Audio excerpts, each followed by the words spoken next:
Hey guys, I wanted to talk about journaling, collecting things, autism, and anxiety, which I know sounds like a weird combo, but I think it relates to my life. I've been thinking about why I buy the stuff I do and why I'm tempted to buy the stuff that I am, even if I don't actually buy it. I've gotten rid of a lot of stuff over the years, and I downsized last summer, like living space downsized about 80%. So I live in a much smaller place and I've gotten rid of a lot and looked at what I've gotten rid of. And I'm like, okay, why did I find it necessary to buy all that? And I think a lot of the reason I've bought stuff over the years is to try to encourage my hobby, and because like journaling feels like a safe space, and when you're like neurodivergent, you're like living in a world that doesn't operate that in a way that your brain processes things, and you feel like you're living on the wrong planet. I think that's naturally makes whatever your hobby or special interest is especially safe feeling place. I think part of it's I buy stuff so I can feel like I'm like building my safe space and my private internal little like nook of a home, or if I'm trying to reduce anxiety. I think buying stuff can kind of, I don't know if it really reduces anxiety, but it feels like it will. So you buy stuff and you're like, okay, well, if I buy this, I'll enjoy my life more, or like I buy this because I know I'll always have like a, decent place to live, or, you just kind of picture your life with that item is somehow better, and that somehow that kind of temporarily cheers you up or lessens your anxiety or makes you think your life will somehow be slightly better because you buy this pen or this journal or whatever else it is. And I did buy this week, which I'm going to show you during this video because like I don't have anything else to show. Well, I mean I do, but like I'd get banned if I did. I did that. And this is a Peter Popper Press sticker book, and I actually only have 2 sticker books right now. I've this one and a Christmas one, and I've started not keeping stuff that I don't like. Like if I buy a set of washi or stickers, I just keep the ones I like, and after the holidays I'll get rid of the Christmas one. I just use it for the season, and then that's it. And I like having less stuff now because it's easier to find what I want. But I think over the years buying stuff was a good excuse to have to kind of, I don't even know what you call it, to like reorganize the stuff I have. It's kind of a sensory experience.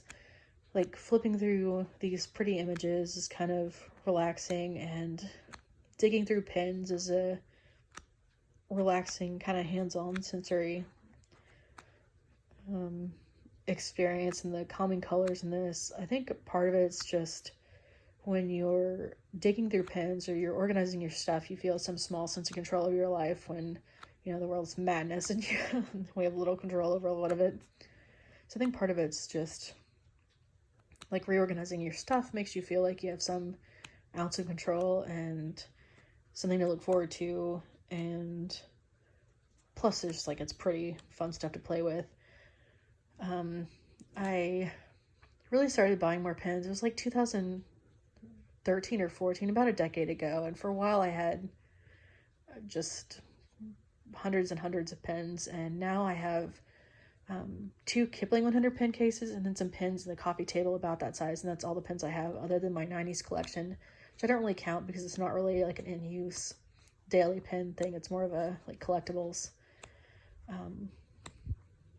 set. I have those in a few caboodles, but when I started buying stuff around then, there was washi tape soon after, and YouTube was really popular. The journaling community was like more active on YouTube, and a lot of us really knew each other, so we'd see each other buy fun stuff and think like, okay, I'll like this too, or we see something that works, like a pin that someone recommended, and we try it out too because they liked it so much. And I used to think a lot of the stuff I bought was really kind of the YouTube/internet effect. We see other people buy stuff and we want it too because we see them enjoying it and think we'll have fun with it also. And I think that's a lot of why I bought stuff, especially early on. But I also think it's just a way to like make myself feel like I'll have something to look forward to and a place to, live, and some time to enjoy it, and just being able to organize it. It's like a sense of control and just like a tactile sensory experience. Like, it's really, I haven't really looked at my pens like this in a long time, but it's actually really relaxing. Really kind of any hands-on. I was going to say any hands-on, but then I started thinking of all the hands-on things that could exist. But it is a hands-on experience, and it makes it feel like tangible. So you're like, I don't know, reinforcing your hobby, but also having a visible evidence that it's your hobby. And I don't know. I like to think that if I, buy myself pins, I'm just kind of telling myself like, okay, you value this hobby and this outlet, and you'll be able to continue doing it. So these pins are kind of like a symbolic way to, I don't even know, it's like a way to encourage yourself to journal, and also kind of feel like you'll always be able to. And I think another reason that I personally buy stuff is if I'm like in a writing slump. I don't really call what I'm doing now as a writing slump, but there is a lot of stuff that I would want to write about or process on paper that I can't. And a lot of that's because I'm old, and it really hurts my hand if I write even one page now.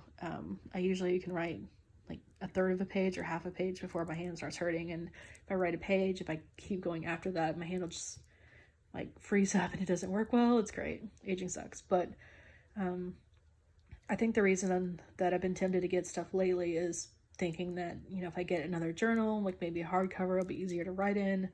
And then maybe I can like process, I've written the past, like recent history, if I have something that can make it easier. And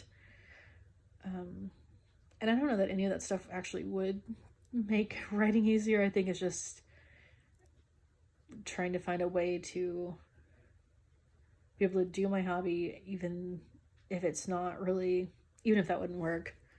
I think it's easier to be like, okay, I just need another pen, and then I'll be able to write, instead of thinking like, okay, maybe I just need time to process like emotions and information and, life, before I can actually write about it. It's easier to just be like, okay, I'll buy a pen, it'll be fine. Like I can write everything that I want.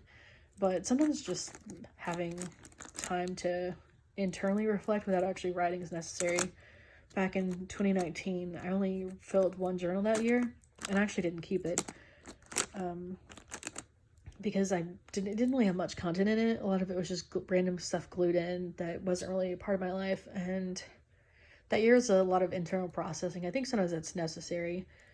Even though I try to buy stuff when I'm in a journaling slump to make it more exciting and fun to play with pens and stuff. But that doesn't always make me able to actually write in a way that I want to. Write about the topics that I want to talk about, even though I'm not ready to talk about yet. I think you sometimes have to give yourself time.